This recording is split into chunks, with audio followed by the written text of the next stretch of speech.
היי, אני זוהרה, אתם יכולים למצוא אותי גם בפייסבוק ולעשות לי לייק ולהיות מעודכנים בכל המוזיקה שאני עוד הולכת להוציא. I'm so lost that I can't even find my glasses. עבדתי בשנים האחרונות על אלבום שיש בו 12 שירים שהפקתי באולפן ביתי שבניתי בחדר שלי. הסגנון המוזיקלי שלי זה משהו שהרבה פעמים נדרשתי לענות עליו, על איך אני מגדירה את זה. כי מעבר לזה שאני יכולה להגיד בקו כללי שכל השירים הם מאוד צבעוניים מבחינת סאונד, ויש הרבה מאוד השקעה על הצבע של הסאונד ועל הבחירה של העיבוד. אי אפשר להגדיר את זה כפופ או לא יודעת, לגמרי אינדי או זה פשוט שירים, יש חלק שהם בלדות, יש חלק שהם יותר קצביים. התהליך עבודה מאוד משתנה בין שיר לשיר. יש שירים שהמנגינה פשוט מגיעה אליי כזה מהרוח, ואז אני מתחילה את התהליך של למצוא את ההרמוניה על הפסנתר, ואז למצוא את הביט, כאילו, ואת העיבוד במחשב.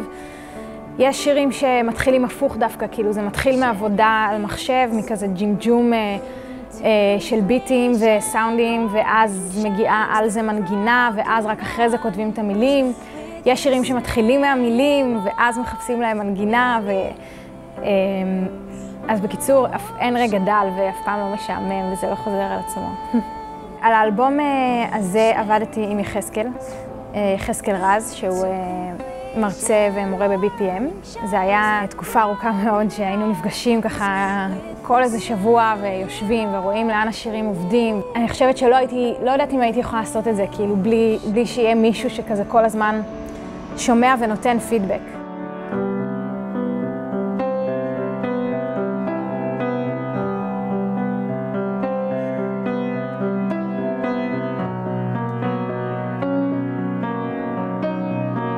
אני חושבת שאני כזה מאוד moved by כל מיני סיטואציות חברתיות, גם אישיות וגם באמת כאילו כלליות, שבמדינת ישראל לצערנו יש לנו הרבה מהן. כל הזמן יש כזה עוולות ודברים שהם באמת כאילו מעוררים בי יצר לכתוב. כאילו יש לי הרבה מה להגיד על זה. במקום לחפור על זה לכולם כל הזמן, אני כזה הופכת את זה לאיזה משהו וגם את יודעת, הדברים הרגילים, נשבר לי הלב, הוא קם לתחייה. הייתי רוצה כאילו שעוד אנשים כזה יצטרפו אליי לזה. כרגע זה אני כל בוקר קמה וממציאה את זה, ואם אני לא אעשה את זה, זה לא יהיה. אם יצטרפו לזה עוד אנשים, זה יהיה מקסים.